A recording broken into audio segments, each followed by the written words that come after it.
তাদেরকে ঠকালো, এটা পশ্চিমবঙ্গের মানুষ কিন্তু মেনে নেবে না। তাদের সাথে এরকম ধোঁকেবাজি এরা করলো, সোর্সকে এত মিসইউজ করেছে এই তৃণমূলের এক একটা নেতা মন্ত্রী, তাদেরকে লুটে নিয়ে এরা এনজয় করলো। এদের পদত্যাগের কোনো দাম নেই।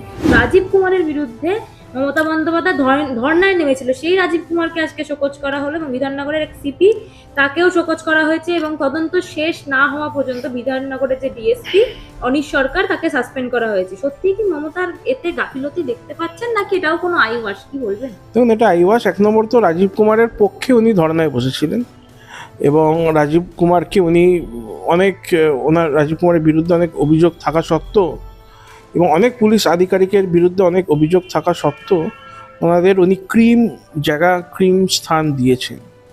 এবং এই যে মেসিকে নিয়ে যে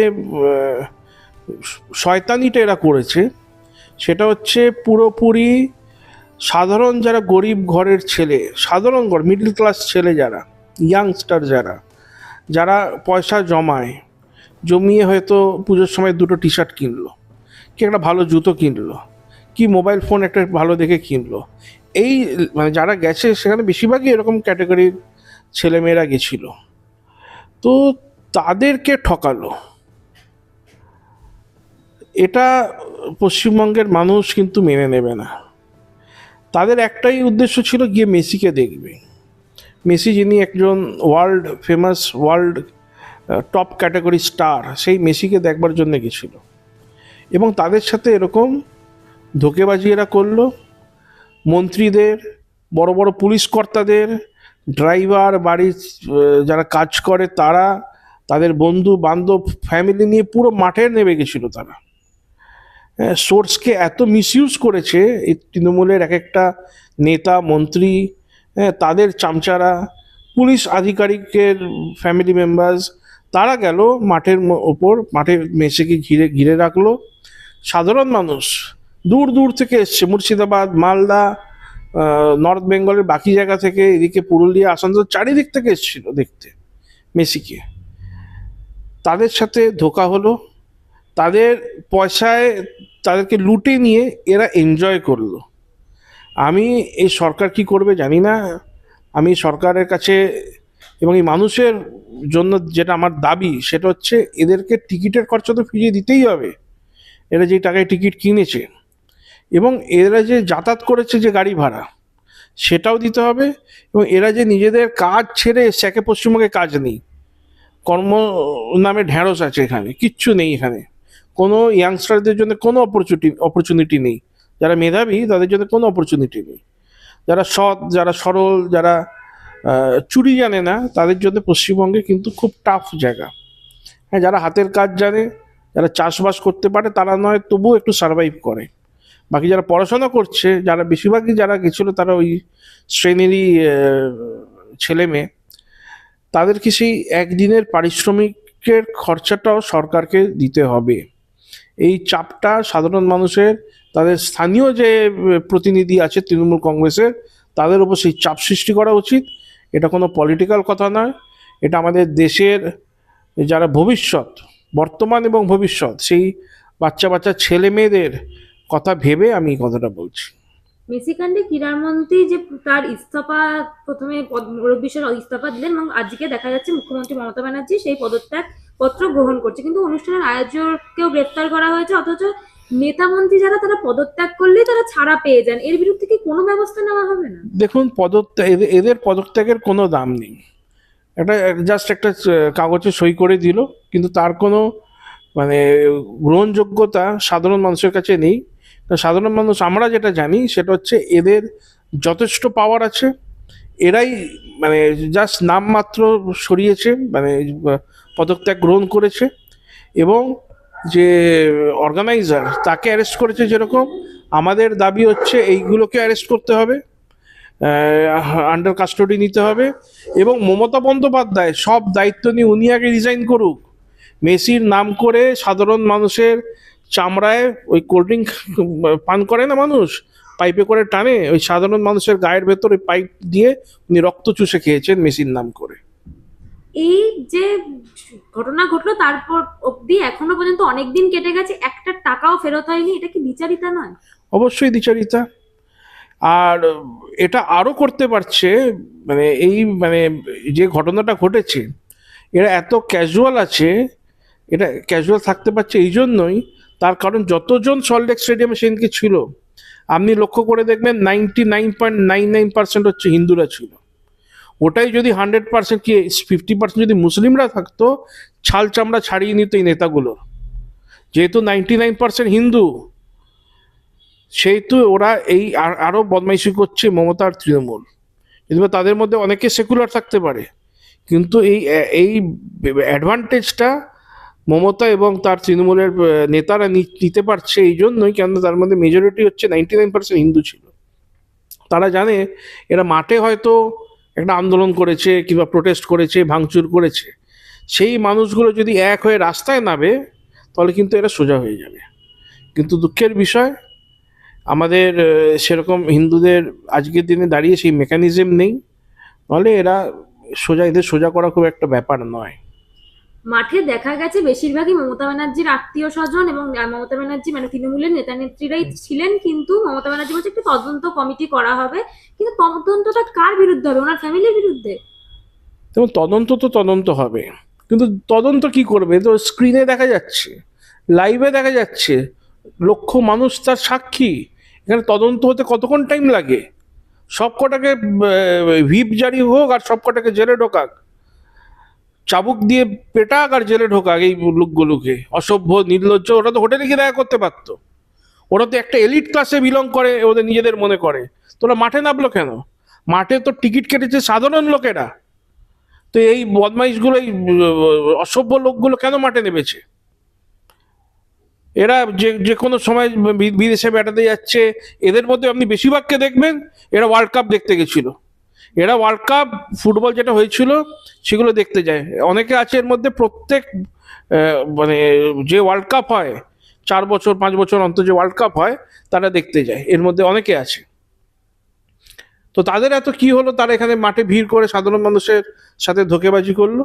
আর মাঠে দেখা যাচ্ছে যে একটা 10 টাকার জলের বোতল 200 টাকায় বিক্রি হচ্ছে, কোথাও 50 টাকার কোল্ড ড্রিঙ্কসের বোতল 1000 টাকায় বিক্রি হচ্ছে। এটা কি কোনো ভাবে তোলাবাজির কি কোনো নতুন ছক, কি বলবো? দেখুন, এতে ভেন্ডার যারা বিক্রি করছে তাদের কোনো দোষ নেই তো। তাদেরকে যদি বলে তোমাকে জলের বোতল বিক্রি করতে দেবো 6 লাখ টাকা দাও, সে কি করবে? তাকে তো ওই 10 টাকার বোতল, 20 টাকার বোতল 200 টাকায় বিক্রি করতে হবে। তাদেরকে তো আগেই গলাটা কেটে নিয়েছে এই সুজিত বোস আর অরূপ বিশ্বাসের মতো লোক, মমতার ডান হাত বাঁ হাতগুলো। এই ভেন্ডারের থেকে তো আগেই সব কিছু লুটে নিয়ে নিয়েছে এরা। কিংবা ধরুন 2 লাখ টাকা দাও, টুর্নামেন্ট ওই মানে ইভেন্টটা হয়ে গেলে 4 লাখ টাকা দিতে হবে। তা সেই বেচারাটা কি করবে? দাদা, মাঠে দেখা যাচ্ছে যে অনেকে জিনিসপত্র চুরি করে নিয়ে যাচ্ছে। কিছু কিছু মাস আগে আমরা বাংলাদেশে এরকম ঘটনা দেখতে পেয়েছি, যখন ওই হাসিনা সরকারের পতন ঘটলো তখন। তা এই ঘটনার পুনরাবৃত্তি পশ্চিমবঙ্গে হচ্ছে, এটা কি কোনোভাবে বাংলাদেশি কালচার পশ্চিমবঙ্গে হয়ে যাচ্ছে, কি বলবেন? দেখুন, এরা বিশেষ করে যারা বাংলাদেশের সাথে এটাকে আপনি তুলনা করতে পারবেন না। তার কারণ বাংলাদেশে যা ঘটনা ঘটেছে, সেই ঘটনার ধরুন তারই এক রকমের ঘটনা আমরা মুর্শিদাবাদে যখন ট্রেন জ্বালিয়ে দেয় আমরা দেখেছি, বিভিন্ন জায়গায় দেখেছি। কিন্তু এখানে যেটা হয়েছে এটা প্রি মোটিভেটেড নয়, এরা সকলে এনজয় করতে এসেছিল, মেসিকে দেখে একটু আনন্দ পেতে এসেছিল। তাদের সাথে অন স্পট ধোকা হয়েছে, তারা অন স্পট একটা রিয়াকশান করেছে। ঠিক আছে, এই রিয়াকশান যেটা হয়েছে, তার আগে যে অ্যাকশানটা হয়েছে যেটা হচ্ছে বেইমানি, ধোকা এবং এরকম মিসম্যানেজমেন্ট। আর মিসম্যানেজমেন্ট কারা করছে, কাদের জন্য হচ্ছে? টপ ব্রাস পলিটিক্যাল লিডার্সদের জন্য হচ্ছে। তো সেইটা মানুষ সামনাসামনি দেখছে, তারা সেই ঘটনার মধ্যে দিয়ে যাচ্ছে, তারা তো রিয়াকশান, তাদের মধ্যে একটা স্বাভাবিক ব্যাপার। রিয়াকশানটা যে আরো বড় হয়নি, সেটাই এই নেতাদের ভাগ্য ভালো। অনেকেই অভিযোগ করছেন যে রোজভ্যালি বা সারদা কাণ্ডের সময় যেমন সুদীপ্ত সেনকে ভিকটিম বানানো হয়েছিল, এখন শতদ্রু দত্তকে সেরকম ভিকটিম বানানো হচ্ছে, স্কেপগোট বানানো হচ্ছে ওকে। এটা এই বিষয়ে কি বলবেন আপনি? দেখুন, এটা তো আমরা জানি একে স্কেপগোট বানানো হচ্ছে, কিন্তু আজকে আপনাদের জন্য, যারা ইউটিউবার আছেন, সোশ্যাল মিডিয়া আছেন, মিডিয়া যারা চালাচ্ছেন, আপনাদের দৌলতে মানুষ জানতে পারছে যে মেন স্ট্রিম মিডিয়া অতটা খুলে কভার করছে না। কিছুটা হলেও বাফার আর প্রোটেকশন মমতাকে দিচ্ছে। সাধারণ মানুষের কাছে আপনাদের যে টেলিকাস্ট এর মাধ্যমে এটা পুরোপুরি ক্লিয়ার যে যে অর্গানাইজার তাকে যে অ্যারেস্ট করেছে এটা পুরোপুরি আইওয়াশ, এটাকে স্কেপগোট বানানো হচ্ছে। পেছনে তার এবং সামনে তার যারা আছে তাদেরকে একদম সাইড করে প্রোটেকশন দেওয়া হচ্ছে। আমার মনে হয় এটা নিয়ে একটা আরও জন আন্দোলন হওয়া উচিত, সাধারণ মানুষকে রাস্তায় নামা উচিত এবং সোশ্যাল মিডিয়াতে ট্রেন্ড করানো উচিত। দাদা, আজকে খসড়া ভোটার যে তালিকা বেরোলো তাতে দেখা যাচ্ছে 7,08,16,631 জন জায়গা পেয়েছে এবং বাদ গেছে 58 লক্ষের বেশি ভোটারের নাম। এই সংখ্যা 1 কোটি অব্দি পৌঁছাতে পারে ভেরিফিকেশন পর্বে, পর এটাই কমিশন বলছে। এসআইআর কি সঠিক পথে হচ্ছে, আপনি কি বলবেন? তো আমার মনে হয় যে আরও অনেক নাম বাদ যাওয়ার কথা ছিল যেগুলো এখনও ওই 58 লাখের মধ্যে নেই। পশ্চিমবঙ্গে বহু রোহিঙ্গা আছে, পশ্চিমবঙ্গে বহু বাংলাদেশ থেকে আসা জেহাদি আছে, পশ্চিমবঙ্গে বহু ডবল ভোটার আছে। ধরুন বিহারে গয়াতে তার ভোট আছে, এখানেও তার ভোট আছে। এরকম অনেক মুসলিম আছে কলকাতার মধ্যেও যাদের দু জায়গায় ভোট আছে। এবং এখনও আমার যেটা মনে হয় অনেক মৃত মানুষের নাম এখনও এতে আসেনি, সেটা মানে আমার এটা মনে হচ্ছে ব্যক্তিগতভাবে। এরপরে আরও যখন মানে তালিকা বেরোবে এটা আরও স্পষ্ট হবে। আজকে ফিরহাদ হাকিম একটি মন্তব্য করেছেন যেখানে বলেছেন যে চক্রান্ত চলছে, এখন পর্যন্ত বিজেপিতে কেউ জন্মায়নি যে কোর্টে ফিরহাদ হাকিমকে হারাবে বা ভবানীপুরে ম্যাডামকে হারাবেন। কি বলছেন এই বিষয়ে, কি বলবেন? উনি কনফিডেন্ট যে ওনাদের কাছে এত জালি ভোটার আছে যে এবারেও তাদের জিতিয়ে দেবে। কিন্তু তার যে ম্যাডাম, তাকে তো নন্দীগ্রামে হারানো হয়েছে একবার, এবং এবারেও ভবানীপুর কিংবা যে কোনো পুরে উনি দাঁড়ান, মানুষ তাকে হারিয়ে দেবে। আর ফিরহাদ হাকিমের যে কথাটা বলছেন, ওরকম অনেক ফিরহাদ হাকিম এসছে। বাম আমলেও আমরা দেখেছি অনেক তাবর তাবর নেতাদের অনেক হুঙ্কার, তারা সব গর্তে ঢুকে গেছে, নলে শেষ হয়ে গেছে। বামেদের যে মুসলিম তোষণ, মমতা তার ডবল করছে, এবং এর জবাব মানুষ ফিরহাদ কেন যে দাঁড়াবে তাকেই দেবে এবার। সর্বশেষ প্রশ্ন যেটা হচ্ছে, কোথাও দেখা যাচ্ছে 40,000 বাদ, কোথাও দেখা যাচ্ছে 70,000 বাদ বিধানসভা কেন্দ্রে এত ভুয়ো ভোটার বাদ গেলে তৃণমূল কি কোনোভাবে জিততে পারবে? মানে জিতবে কি করে, কি বলবেন? দেখুন, তৃণমূল মৃত মানুষরা তৃণমূলকে ভোট দিয়ে জিতিয়েছে। বিদেশ থেকে আসা জিহাদিরা তাদের জিতিয়েছে, সে রোহিঙ্গা হোক আর বাংলাদেশের মুসলিম হোক। তৃণমূল জিতেছে এদের ভোটে। আর খুব কম সংখ্যার এখানকার যারা মানুষ আছে, হিন্দুরা আছে, খুব অল্প সংখ্যায় তাদেরকে তৃণমূলকে ভোট দিয়েছে এবং তাদেরও এখন চেতনা ফিরছে। আমার কাছে এরকম বহু লাভজিয়াদের কেস আছে যারা তৃণমূলের কর্মী, তাদের মেয়েকে নিয়ে চলে গেছে, কিন্তু গরিব মানুষ তারা যখন থানায় যায়, থানার ওসি তাদেরকে লাথি মেরে তাড়িয়ে দেয়। তারা যখন বড় নেতার কাছে যায়, নেতাদের গায়ে মানে সামনে গিয়ে পৌঁছতেও পারে না তারা, যে আমার মেয়েকে নিয়ে চলে গেছে, তাকে ফিরেও এনে দিন। এরকম ঘটনা প্রত্যেক জেলার প্রত্যেক ব্লকে হচ্ছে। তৃণমূল যারা করছে, মুসলমান যারা নিয়ে যাচ্ছে, তারা তো তৃণমূল থেকে ছেড়ে দিচ্ছে সেরকম নয়। তাদের কাছে হিন্দু মানে এর মেয়ের সাথে লাভ জিহাদ করতে হবে। তো যখন তৃণমূলের হিন্দু যারা কর্মী আছে কিংবা ছোট স্তরে যারা নেতা আছে, তাদের পরিবারের সাথেই যখন এই ঘটনাটা ঘটছে, তখন এদের টনক ফিরছে। এরা তখন বুঝতে পারছে যে তারা কি বড় ভুল করেছে। দাদা, জেলা রিপোর্টার মারফত জানা যাচ্ছে যে আপনি 80টা খ্রিস্টান পরিবারকে হিন্দু ধর্মে ফিরিয়ে এসেছেন। এই ব্যাপারটা সম্পর্কে যদি একটু কিছু বলেন। দেখুন, এটা হয়েছে এই 14 তারিখ, 14ই ডিসেম্বর। জিতু হেমব্রম বলে একজন আদিবাসী, অতে ট্রাইবাল সাঁওতাল নেতা ছিলেন, লিডার ছিলেন। উনি স্বাধীনতার সংগ্রামে ওনার একটা বিশেষ ভূমিকা ছিল, এবং যে মালদায় আদিনা মসজিদ আছে সেটাকেও মানে উদ্ধার করার জন্য ওনার একটা বিশেষ ভূমিকা ছিল। তো ওনার বলিদান দিবস হচ্ছে 14ই ডিসেম্বর, সেটা ওখানে পালন করা হয়। এবং আমাদের কর্মসূচি যেটা ছিল তার মধ্যে ছিল হচ্ছে আপনার ফুটবল টুর্নামেন্ট, আর শুরু হয়েছিল মশাল মার্চ দিয়ে। তাতে স্থানীয় বিধায়ক উনি লিড করেন ব্যাপারটাকে, জোয়েল মুর্মু মহাশয়। এবং এর মাঝে ছিল হচ্ছে যেটা আপনি বলছেন যে বেশ কিছু খ্রিস্টান পরিবার তারা হিন্দু ধর্মে তাদেরকে ফিরিয়ে আনা হলো। হ্যাঁ, এটা আমরা করেছি। এটা হাবিবপুর বিধানসভা পড়ছে মালদার।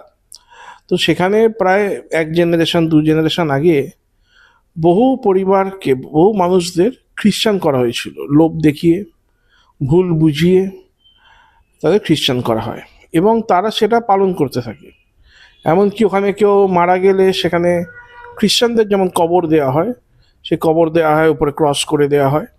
তো সেখানকার লোক প্রচণ্ড গরিব লোক এবং তাদের অত মানে মনের মধ্যে প্যাঁচ নেই, কিছু নেই।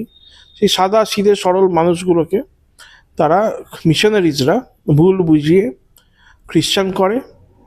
এবং আমরা যেটা সেখান থেকে গত ধরুন আমাদের যারা কার্যকর্তা আছে তাদের মারফত যেটা জানতে পেরেছি, যে যারা খ্রিস্টান হচ্ছে তাদের কিন্তু আলটিমেটলি ওদের যে আস্থা বিশ্বাসের জায়গাটা বেশিরভাগেরই সেটা ভারতের থেকে ফোকাসটা একটু সরে গিয়ে ভ্যাটিকানের দিকে চলে যায়, কিংবা এগুলো খ্রিস্টান দেশ তাদের দিকে চলে যায়। তো আমরা এই মানে যারা এরকম ট্রাইবাল তাদেরকে নিয়ে কাজ টাজ করি, তো তাদেরকে মানে সেদিনকেই আমরা হোম যজ্ঞ পুজো পাঠ করে তাদের সাথে বিভিন্ন রকম উৎসাহজনক মোটিভেশনাল তাদের সাথে কথাবার্তা বলে তারা হিন্দু ধর্মে ফিরে আসে।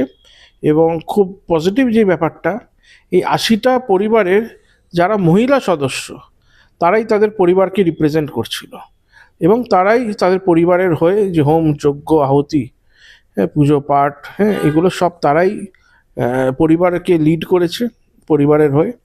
এবং এই যজ্ঞটা করিয়েছেন হচ্ছে গুরুমা কমলী সোরেন। তো ওনারও একটা বিশেষ ভূমিকা পুজো পাঠের মাধ্যম দিয়ে, ওখানকার মানুষের সাথে যোগাযোগের মাধ্যম দিয়ে হয়েছে। এবং আমরা সিংহবাহিনীর পক্ষ থেকে এই যে কাজটা করেছি, আমরা এই কাজ করে থাকি, কিন্তু 80টা পরিবার একসাথে এটা একটা বড় নাম্বার ঠিকই আপনাদের কাছে, কিন্তু আমাদের টার্গেট হচ্ছে এর পরের বার এই নাম্বারটার দ্বিগুণ ঝাঁপিয়ে যাবে। তার থেকেও বেশি পরিবারকে আমরা নেক্সট টাইম হিন্দু ধর্মে ফিরিয়ে আনবো, আর এই কাজটা আমরা তো করতেই থাকি।